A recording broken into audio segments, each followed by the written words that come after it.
अस्सलाम वालेकुम ख़वातीन व हज़रात, आई स्टोरीज़ एक नई वीडियो लेकर आपकी खिदमत में हाजिर है। उम्मीद करती हूँ आप सब लोग बिल्कुल खैरियत से होंगे। वीडियो शुरू करने से पहले मेरे तमाम नए आने वाले व्यूवर्स से इल्तमास है, जिन्होंने अभी तक हमारे चैनल को सब्सक्राइब नहीं किया वो जल्दी से हमारे चैनल को सब्सक्राइब करते हुए बेल नोटिफिकेशन को ऑन कर ले, ताकि मजीद अपडेट से आगाह होते रहें। करीम बख्श के साथ उसके बेटे और बहुएं बैठे थे और उन्होंने मिलकर फैसला किया कि वो अपने चचा से सुलह कर लेंगे। ये खानदानी लड़ाई अब खत्म हो जानी चाहिए।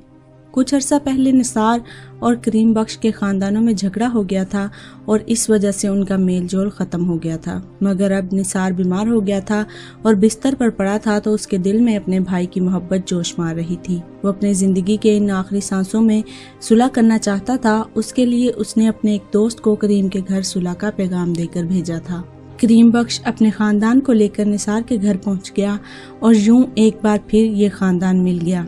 करीम के 4 बेटे थे, 3 शादीशुदा थे और अली की अभी शादी होना थी। करीम ने अली के लिए निसार की बेटी बिस्मा को पसंद किया था और जब इसने अपनी ये ख्वाहिश अपने घर में बताई तो सब ही इस शादी पर खुश थे। और जब अली से इस बात का जिक्र किया गया तो उसकी खुशी का कोई ठिकाना ना था, क्योंकि वो और बिस्मा एक दूसरे से बहुत मोहब्बत करते थे और अब इन्हें अपनी मोहब्बत बिला किसी रुकावट के मिल रही थी। अगले दिन करीम ने जब निसार से इसकी बेटी का रिश्ता मांगा तो उसकी खुशी का कोई ठिकाना नहीं था। तो इस तरह उन दोनों का रिश्ता तय हो गया। निसार की बीमारी के बाद उसका कारोबार उसके साले असगर ने संभाल लिया था।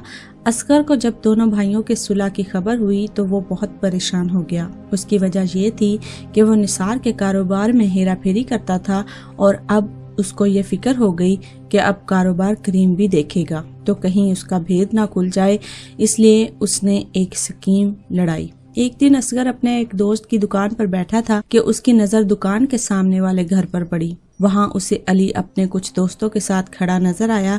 वो घर एक मशहूर तवाइफ ताराबाई का था।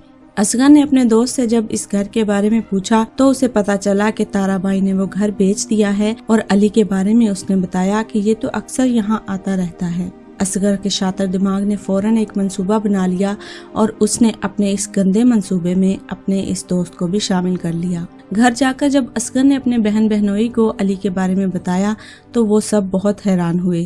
किसी को भी इसकी बात पर यकीन नहीं आ रहा था कि अली का किसी नाचने वाली के कोठे पर आना जाना है। मगर असगर ने निसार से कहा कि वो कल अपने बेटे हमजा को मेरे साथ भेज दें, वो खुद अपनी आंखों से देख ले।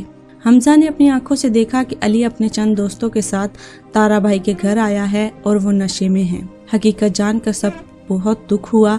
निसार बिस्तर पर पड़ा था। उसने अपने भाई करीम को घर बुलाकर सारी बात बताने का फैसला किया, मगर असगर ने बड़ी सफाई से उसे ये सब करने से रोका और कहा, आप अपने घर बुलाकर ये बात करेंगे तो ये मुनासिब नहीं होगा। मैं खुद जाकर बात करता हूँ। और फिर निसार ने असगर पर सारी बात छोड़ दी।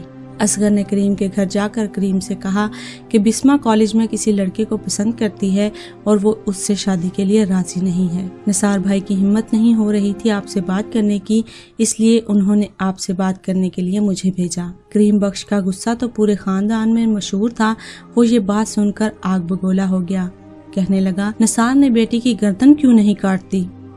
ऐसी बात सुनकर मैं खुद जाकर उससे बात करता हूँ। असगर ने कहा, भाई साहब, आपके बात करने का कोई फायदा नहीं है। अगर उन्होंने आपकी बात माननी होती तो निसार भाई साहब खुद आकर आपसे बात करते। उन्होंने इस रिश्ते को खत्म करने का फैसला कर लिया है।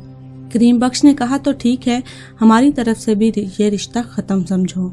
असगर यही सब चाहता था। घर वापस आकर उसने निसार को भी इसके भाई की तरफ से भड़का दिया और इस तरह फिर से दोनों खानदानों में इख्तलाफ पैदा हो गया। निसार ने बिस्मा का रिश्ता एक अच्छे खानदान में कर दिया।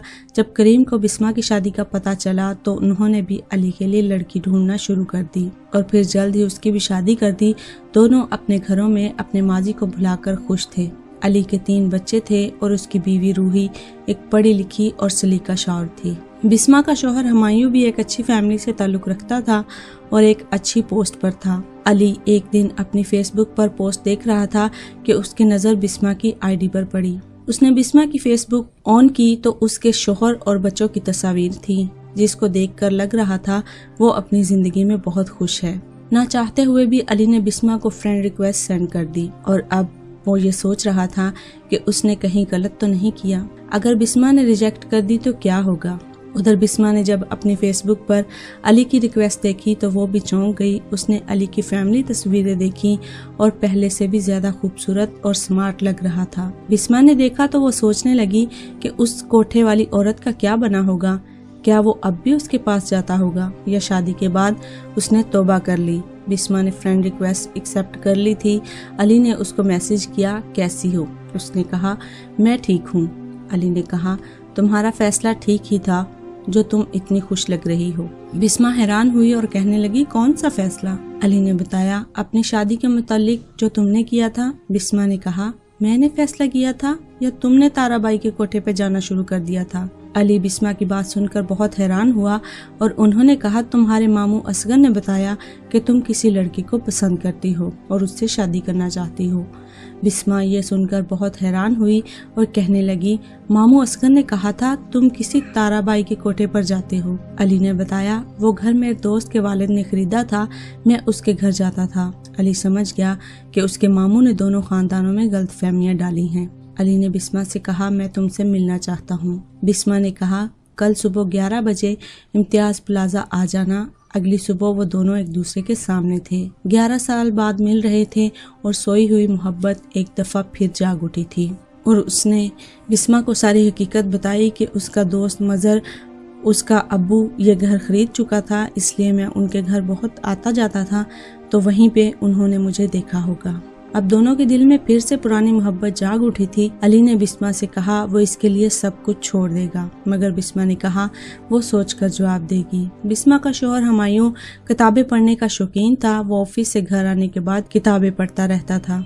بسما کے دماغ میں علی کی باتیں گھوم رہی تھی، وہ بھی علی کے ساتھ رہنا چاہتی تھی۔ بسما نے رات کو اپنے شوہر سے پوچھا کہ اگر ایک طرف میں ہوں اور دوسری طرف کتابیں ہوں تو آپ کس کا انتخاب کریں گے؟ ہمایوں نے کہا کتابوں کا، کیونکہ کتابیں میرا جنون ہے اور تم میری ضرورت ہو۔ بسما کو یہ سن کر بہت دکھ ہوا اور اس نے علی کو میسج کیا کہ وہ بھی سب چھوڑنے کے لیے تیار ہے۔ اگلی صبح علی نے اپنی بیوی سے کہا وہ تیاری کر لے، وہ ملتان جا رہے ہیں، وہ 3 دن کے بعد آئے گا۔ ملتان کا نام سن کر روحی بہت خوش ہوئی کیونکہ وہ اپنے میکے 6 ماہ بعد جا رہی تھی۔ ادھر بسما سے ہمایوں نے پوچھا کیا وہ بازار سے کچھ چیزیں لا کر دے سکتی ہے؟ بسما نے کہا مجھے چیزوں کی لسٹ بنا دو، میں لا دیتی ہوں۔ ہمایوں نے اس کو لسٹ بنا دی۔ بسما نے دیکھا تو پوچھا یہ کیا ہے؟ ہمایوں نے کہا آج اس کا کھانا بنانے کا ارادہ ہے۔ بسما نے لسٹ لی اور بازار چلی گئی۔ 1 گھنٹے بعد جب وہ واپس آئی تو ہمایوں اس کو جوس کا گلاس پیش کیا۔ بسما کو حیرانی ہوئی، آج وہ 11 سال پہلے والا ہمایوں تھا جو اس کے لیے کھانا بناتا تھا، مگر پھر آہستہ آہستہ وہ کتابوں میں گم ہونے لگا۔ وہ جوس لے کر اپنے کمرے میں گئی تو اس نے دیکھا وہاں کوئی بھی کتاب نہیں تھی۔ وہ اسٹڈی میں گئی تو وہاں بھی کوئی کتاب نہیں تھی۔ وہ بہت حیران ہوئی تھی۔ ہمایوں آ گیا اور کہنے لگا تم نے جب رات کو مجھ سے پوچھا کہ میں کتابوں اور تم میں کس کا انتخاب کروں گا تو میں نے جواب تو دے دیا کہ کتابوں کا، لیکن بعد میں بہت بے چین ہوا اور سوچنے لگا تم سارا دن میرا اور بچوں کا کتنا خیال رکھتی ہو، ہماری ضرورت کا اور ہماری خوشی کا، لیکن تمہیں بدلے میں کیا دے رہے ہیں؟ اس لیے میں نے تمہیں بازار بھیج کر وہ ساری کتابیں کباڑیے کو دے دی اور آج میں تمہاری پسند کا کھانا بنا رہا ہوں۔ آج سے ہم دونوں ایک دوسرے کی ضرورت کا خیال رکھیں گے۔ یہ سب سن کر بسما اپنے کمرے میں آ گئی اور اس نے علی کو میسج کیا کہ وہ اپنی زندگی میں بہت خوش ہے اور وہ اپنا فیس بک اکاؤنٹ بھی ختم کر رہی ہے، وہ اس کی زندگی میں دخل نہ دے۔ علی نے جب یہ میسج دیکھا تو اس نے روحی سے کہا وہ اس کی بھی پیکنگ کر دے، وہ بھی ان کے ساتھ جا رہا ہے اور وہ خوب گھومے پھریں گے۔ خواتین و حضرات، کچھ غلط فہمیاں ایسی ہوتی ہیں جو انسان کی زندگی میں قیامت بن کر برپا ہو جاتی ہیں، اس لیے اپنی زندگی کو غلط فہمیوں کی نظر مت کیجیے، نہ کہ بعد میں آپ پچھتاتے پھریں۔ اسی میسج کے ساتھ ہمیں دیجیے اجازت۔ ویڈیو پسند آنے کی صورت میں اسے لائک کرتے ہوئے دوسروں کے ساتھ شیئر ضرور کیجیے گا اور کامنٹ میں ہمیں ضرور بتائیے گا آپ کو ہماری ویڈیو کیسی لگی۔ اپنی ایک اور خوبصورت سی ویڈیو کے ساتھ پھر حاضر ہوں گے، تب تک کے لیے اپنا اور اپنے ساتھ دوسروں کا ڈھیر سارا خیال رکھیے گا۔ اللہ حافظ۔